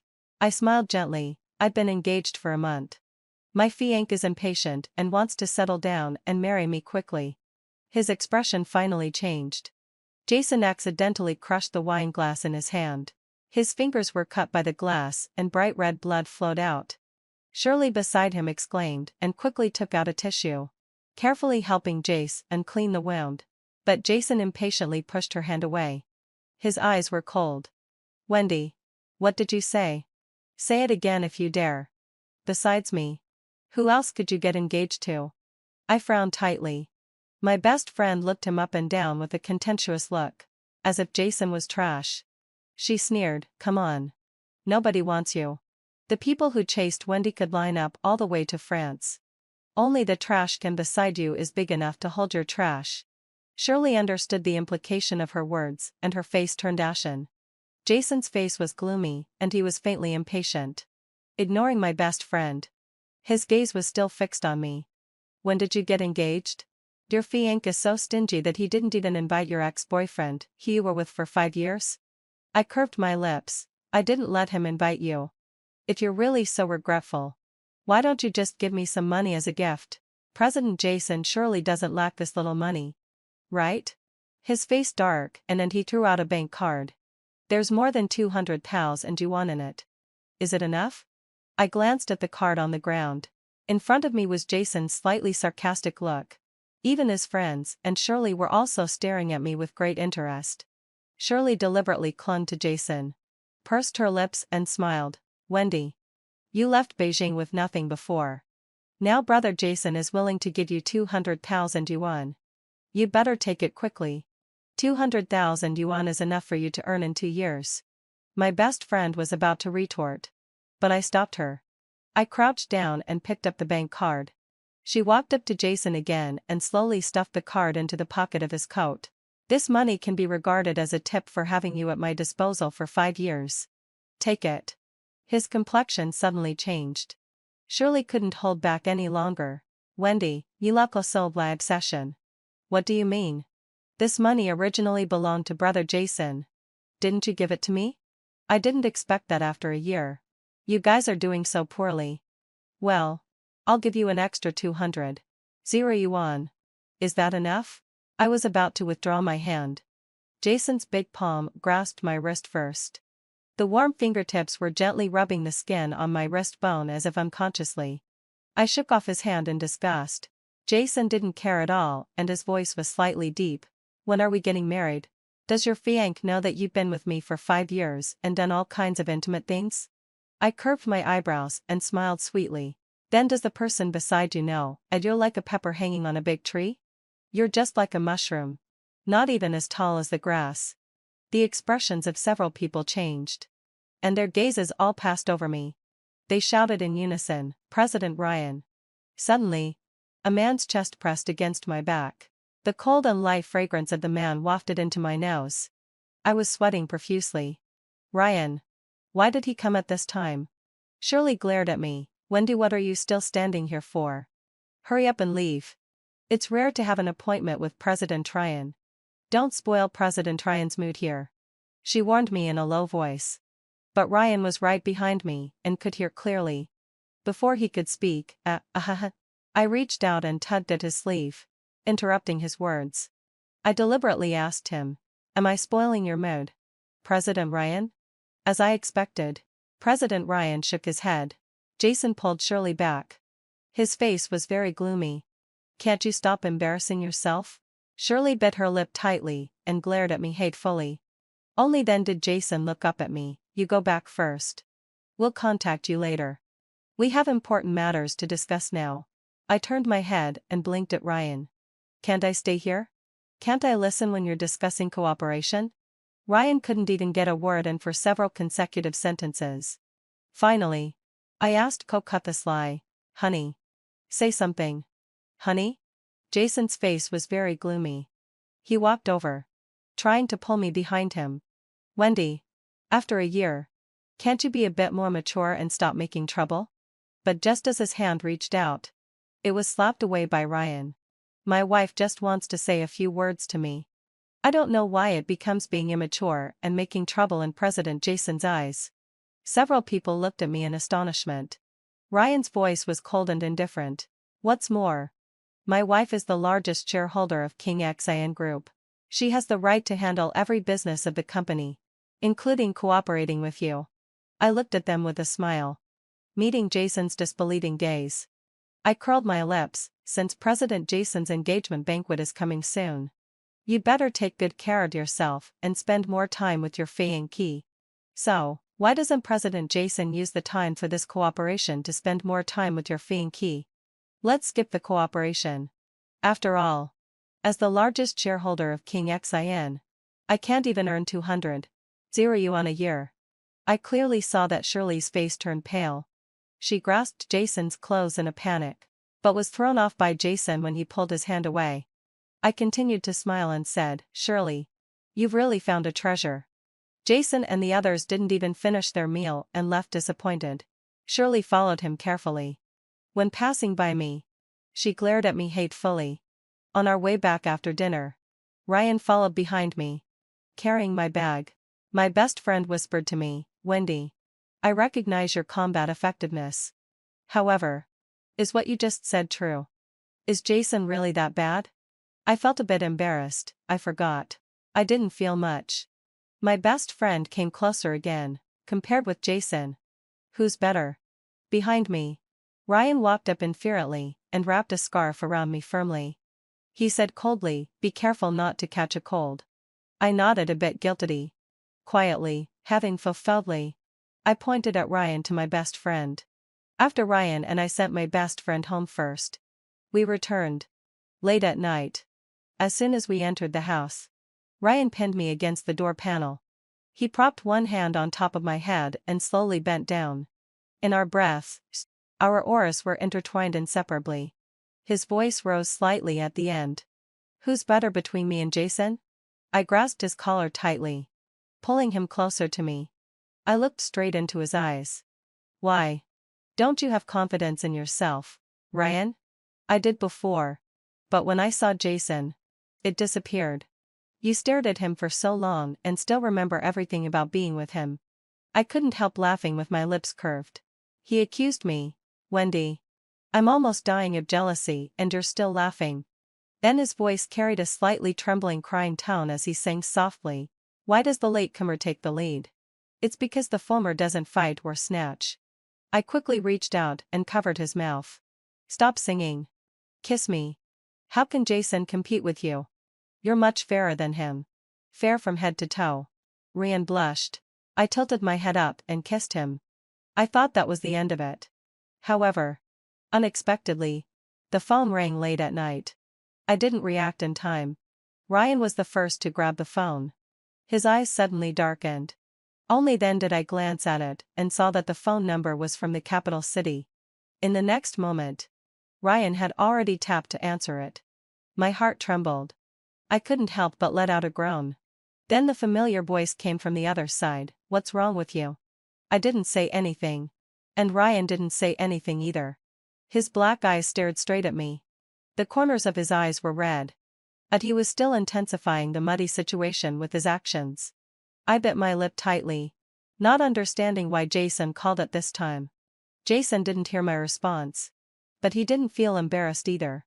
After a long silence, he asked in a deep voice, Wendy, how have you been these days?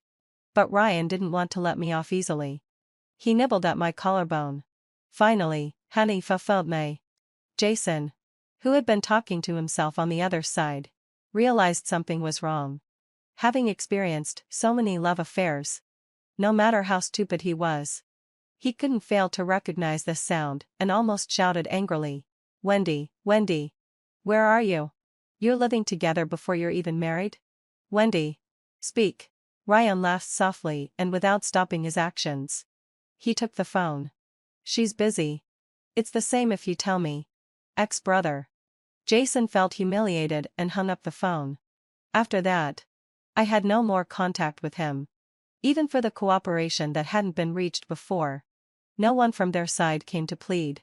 However, I didn't expect that Shirley would be the first to come to me. When I walked out of the company, Shirley blocked my way.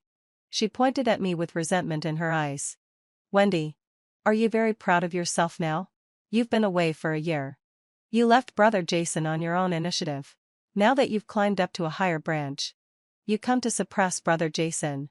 Don't you think it's very disgraceful? I frowned tightly. I slapped away her hand that was pointing at me and smiled faintly. I don't know if I'm presentable or not. And I'm quite clear that you're not presentable. If Jason really cared about you that much, would it be your turn to come to me? Those who get ahead by being a mistress will sooner or later be replaced by another mistress. I'll give you this famous saying. Instead of finding faults with me, you'd better work harder on Jason. If you really have nothing to do, you might as well go back and get married quickly to tie Jason's heart tightly. She stamped her foot angrily. Stop with the you and I. In a few days, there will be a university class reunion. We can bring our partners. As far as I know, it seems that Jason doesn't plan to take you there. Yesterday, a friend invited me to the university class reunion, saying that we hadn't gathered together for a long time. I didn't hesitate and agreed to go. Just because they were kind of my saviors. I noticed that Shirley's complexion changed suddenly. Sure enough, Jason hadn't mentioned this to her. She thought that she had got Jason's body and could also get his heart. From beginning to end, Jason only loved himself. Ryan wanted to come with me to my class reunion. But he had work that day, and I rejected his proposal to come along anyway. There were two parts to the reunion. First, we went to a KTV to sing. And then we went to a restaurant to have a meal together. The private room was brightly lit with colorful lights. After everyone sat down and chatted for a while, we finally started singing. I was chatting happily with my friends. Suddenly, the door of the private room was pushed open from the outside. I was slightly stunned. But I calmly moved my gaze away and continued chatting with my friends. Jason used to dislike coming to these gatherings. But he still came. His gaze swept around and finally landed on me. His left hand was empty. There was no engagement ring. I was having a good time drinking and chatting with my friends. We hadn't seen each other for a long time. And we surely missed each other. But he walked over and sat one seat away from me. He didn't look at me again throughout the whole process. I breathed a sigh of relief. Suddenly, someone mentioned me. Wendy. Why didn't you bring your boyfriend here? I smiled and said, he's busy. Another person asked Jason, why didn't you bring anyone here today? Aren't you in a relationship anymore? I didn't like to mention my affairs with Jason to others. They still didn't know the reason for our breakup until now. They only knew that we were deeply in love when we were in university. Jason was silent for a long time. And his gaze swept across my face. I'm not in a relationship anymore. I'm waiting for someone to come back. The meaning was obvious. Everyone felt a bit sorry for our love that ended without a result.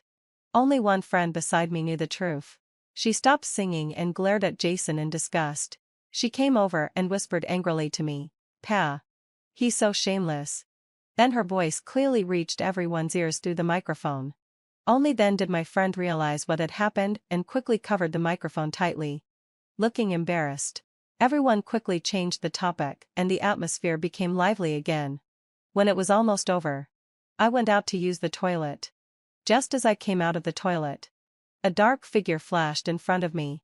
He grasped my wrist tightly and pinned me against the wall. I knew it was Jason. He pressed me. How long are you going to be angry? Does Jason love me? I had never doubted this question. He did love me. Jason loved me so much when we were young that everyone knew it. He gave up a lot for me. At that time, he didn't have much money and always felt that he owed me. But now, Jason no longer had the love for me that he had in the beginning. He just didn't want to believe it. He took advantage of my everlasting love for him and felt confident. But he didn't expect that I would really leave him and really stop loving him. Even be with another man. Jason lowered his head. His eyes burning. I said infuriately, "You've overstepped the mark." I turned around to leave. But my wrist was held by him again. He narrowed his eyes and said, "Wendy, the reason you agreed to come to the class reunion wasn't because of me?" Up to this day, he still didn't believe that I could fall out of love with him and stop liking him. But is there anything eternal in the world? His promise that he would love me forever and never let me down was a lie. And my saying that I would only love him in this life naturally turned out to be a lie too. What's more, I looked at him with an unusually calm gaze. I came to the class reunion not because of you, but because of everyone else. His eyes were solemn and his tone was low. Wendy, what on earth are you fussing about? My relationship with Shirley wasn't real. The news of our marriage was deliberately meant to make you angry. I broke up with her long ago. Why do you have to cling to this point and refuse to forgive me, and even find another man to anger me? At my position, I face countless temptations every day. I've already rejected many women who threw themselves at me for your sake and given up a lot for you. Why should you sentence me to death just because I made one mistake? How ridiculous. The person who made the mistake was forcing me to forgive him. I opened my mouth, but before I could speak, several people rushed over from behind. They were all our college classmates. They protected me behind them, both male and female classmates. They scanned Jason with their eyes. Their voices were icy cold. "Jason, may I ask, what exactly have you given up for Wendy? Do you still remember in our senior year when you went out to start a business and always left early and came back late? There was a business deal that didn't go through. Wendy went to talk to President Kevin on your behalf to help you with the business that time. Do you think President Kevin was moved by you and suddenly changed his mind? No. There were more than just her who went to talk to President Kevin about the investment that day. President Kevin agreed to her proposal but rejected another person. That person held a grudge and went to the alley near the school and tried to assault her. At that time, we had just come back from a group dinner. It was us who saved her. But she was afraid that you would be heartbroken and sad, so she begged us not to tell you. Did you know about these things? You didn't know anything. Rejecting other women was your responsibility in the first place. But you passed the buck to Wendy.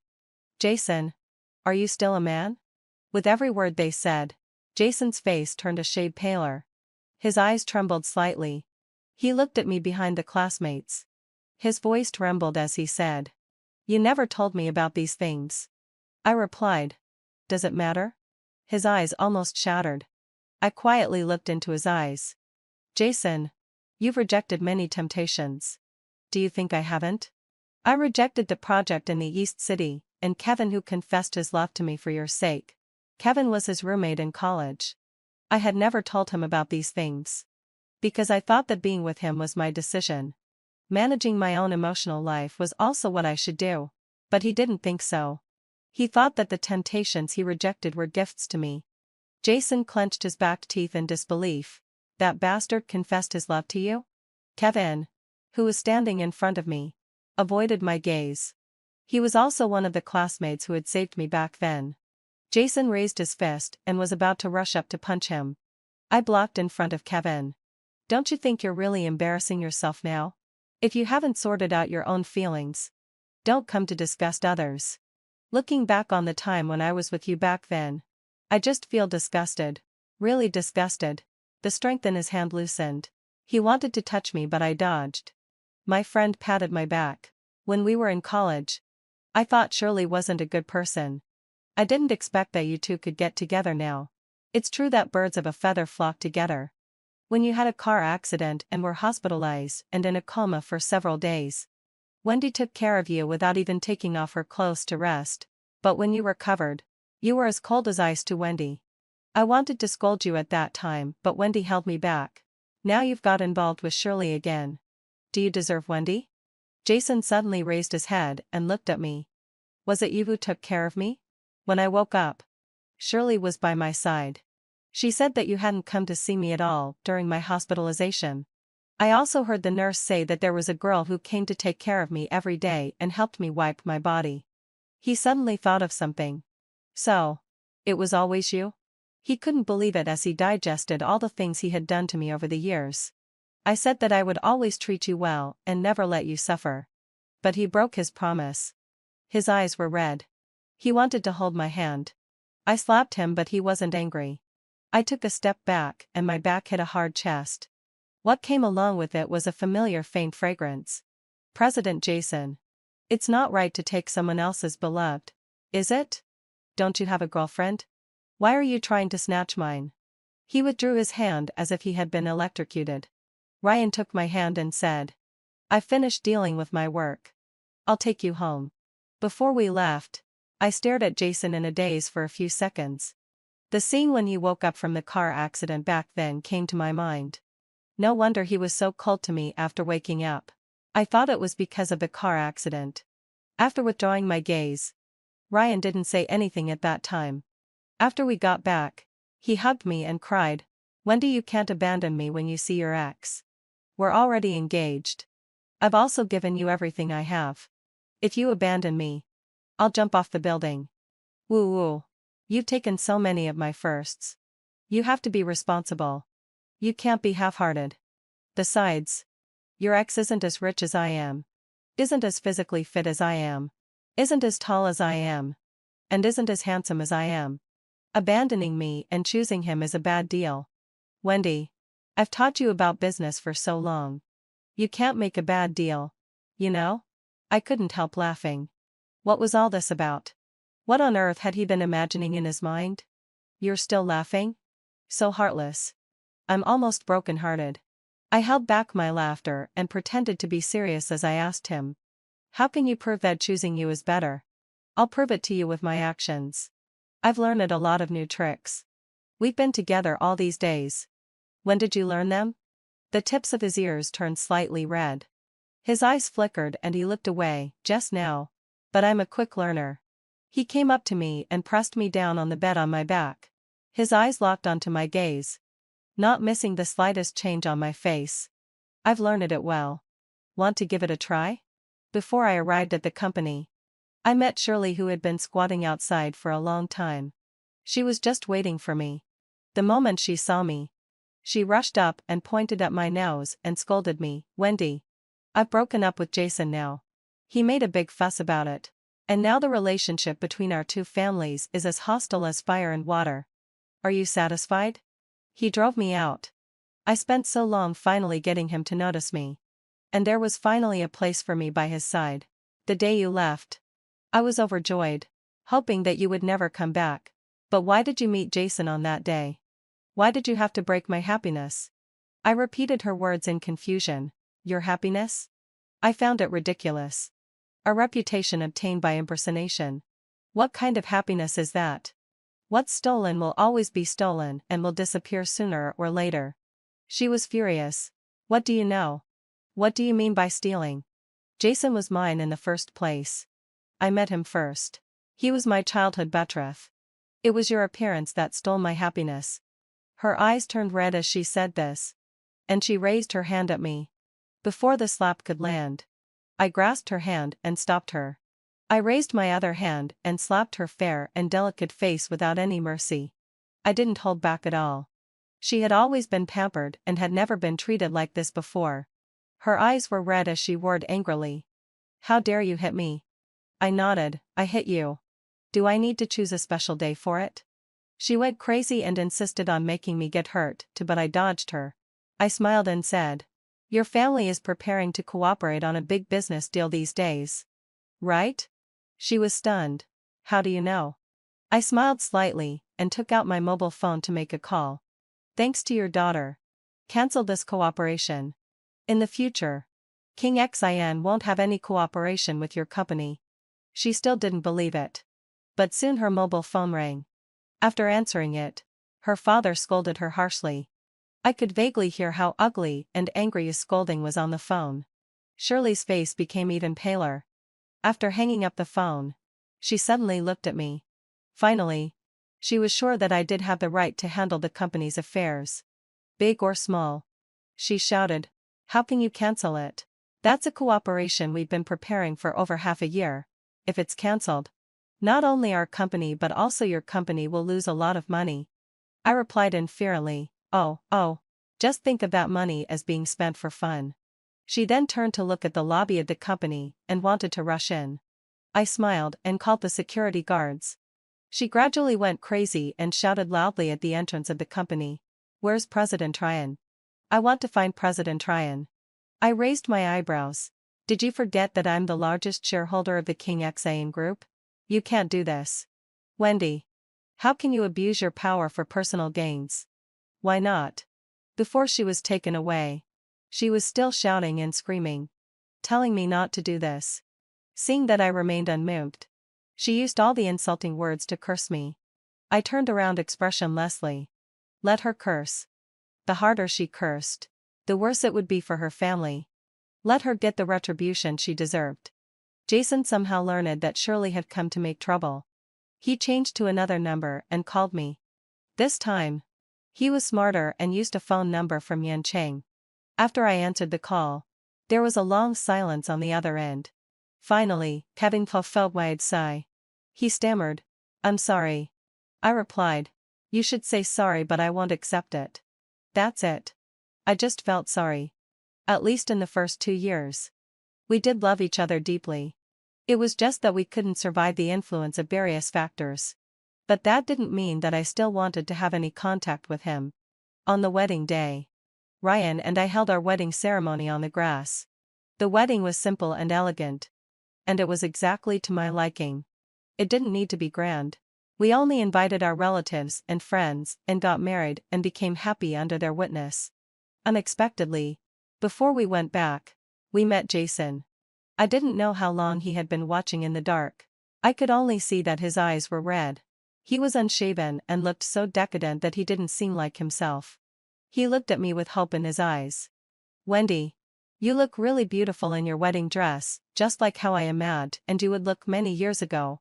I've already found out all the things that happened before and sent Shirley away. I know I was wrong. Wrong for many years. You did a lot of things that I didn't notice, and I even misunderstood you, and that's why I got involved with Shirley. It's all my fault. Why didn't you tell me the truth back then and wait for me to find out everything? Even up to this day does he still think the problem lies in whether I told him or not? He looked at me. His eyes filled with tears. One after another. Big teardrops fell. He seldom cried. Over the years, I had only seen him cry 3 times. Once, when we were in college, his roommate bought expensive jewelry and beautiful clothes for his girlfriend. But he had just started his business at that time and put all his money into it, so he could only buy me a very small bouquet of flowers. He cried and said that he had made me feel wronged, and that he would buy me the best things in the future. But I was very happy at that time and didn't feel wronged at all. Another time was when his business failed. At that time, we lived a thrifty life and even saved money for meals. However, I had a severe fever at that time, with my temperature reaching 40 degrees Celsius. When we went to the hospital, he couldn't even afford the money for my examination. He almost borrowed from all his friends before he managed to scrape together enough money for my examination and medical treatment. When he saw that I woke up, he finally burst into tears with a sense of relief. The last time was when I decided to quit my job and start a business with him. He cried and said that since I was with him, he would never let me suffer in this life. Looking back now, those scenes seem like a lifetime ago. But I just looked at him calmly. Jason, a mistake is a mistake. And I won't look back. He reached out his hand trembling. Why didn't you wait for me? Before his hand could touch me, a hand pulled me back from behind. A tall figure appeared in front of me. Ryan smiled coldly. I waited in my bed. Our wedding doesn't welcome my ex-husband either. However, I still want to thank you until now for giving up Wendy. Otherwise, I wouldn't have achieved what I wanted. Jason raised his eyes in astonishment. What do you mean? Ryan curled his lips. It means that I had a crush on Wendy when we were in college. But she was with you. And I don't have the hobby of poaching someone else's partner. Thanks to your being so blind, I got my chance. At that moment, it seemed that Jason's world had collapsed. He seemed to suddenly understand what I meant by what I said before. He had refused many people for me. And hadn't I done the same? It's just that I had always been able to handle my feelings well and didn't let other admirers affect our relationship. He could hardly believe it. But I said, Shirley is really bad. But how much better are you? I don't object to you two being together. But could you please stop disturbing my life in the future? He staggered and walked unsteadily. No longer having his former glory. He withered away rapidly. In my heart, I couldn't feel even a bit of sympathy for him anymore. It was also at this time that I finally understood what my best friend had said before. Those who have been in a relationship for too long without getting married usually won't make it to the end and won't get married in the future either. So we had been in a relationship for more than 5 years. And Jason had never agreed to marry me. Just because his heart had changed. When I was talking to Jason, Ryan didn't disturb me. He would only show a look of being aggrieved and stubborn afterwards. I found it a bit funny when I looked at him and couldn't help asking him. What's wrong with you? He pursed his lips tightly. Isn't the stubborn little white flower look popular now? Do I look like one? I couldn't stop laughing and threw myself into his arms. You don't look like a little white flower. You look like a black-hearted lotus. He let out a snort with an ambiguous meaning. Until late at night. After we washed up, he pulled me into the bedroom. Honey. Actually, I'm not a black-hearted lotus. I'm a yellow-hearted lotus. Honey. On our wedding night, I'll give you an unprecedented experience. I hesitated for a moment. Then I saw him excitedly take out a series of things. I was dumbfounded. I've secretly learned a lot these days. I'm sure to satisfy you. But I had never said that I was dissatisfied. I panicked and backed away but fell onto the bed. He kept approaching me. He kissed me gently and delicately. Skillfully pried open my lips. Entwined and sucked. I don't remember how he undid and my clothes. I just remember that it seemed like many little fireworks were blooming in my brain. The longer it went on, the blanker my mind became. I was like a small boat, clinging to Ryan's neck and couldn't help biting his shoulder. Then he became even more energetic. It seemed that he wanted to prove to me through his actions that he was capable and skillful. And his learning ability was also excellent. After a long time, we took a shower, and when we lay on the bed, Ryan quietly held me in his arms. The heartbeats of the two of us seemed particularly clear. Suddenly, I raised my head in his arms and asked, if I hadn't come to you at that time, would we not have been together? He looked extremely serious. No. I had been paying attention to you where you couldn't see. I had already booked the plane ticket at that time. It was only after receiving your call that I quietly cancelled the ticket. Was there such a thing? I bit his chest hard. Only when I heard him hiss did I move away satisfied and continued to ask. If I had never broken up with Jason, would you have kept waiting? He thought for a moment. I don't have the hobby of poaching someone else's partner. But I could wait. Look. Haven't I waited until now? Honey. Thank you for giving me a home. I curved my lips and hugged his waist. Thank you too for giving me an option when I was down and out. Only then did I have the opportunity to show my talent. To have my own career. To prevent me from being too down and out. No matter what happens in the future. At least it's enough that we love each other today. I hugged him contentedly. But then I noticed that his fingers were constantly playing around on my back. He said in a deep voice, "We've mentioned Jason too many times tonight. Did I not serve you well enough? Then let's do it a few more times. Anyway, having fulfilled my obsession. We still have a long time." I heard later that Jace donated most of his property to children in mountainous areas. He did charity many times and made donations many times. All in his personal name. Later, a reporter asked him why he suddenly started doing charity frequently. He took the microphone. With a calm look in his eyes. "I'm waiting for someone." But his eyes gradually turned red as he answered. Netizens only knew that Jason was waiting for someone he could never wait for. He never got married in his life and spent his whole life doing charity. This love story touched countless netizens. But it never touched the person he wanted to touch. Because of me. I never paid attention to his news again. The end.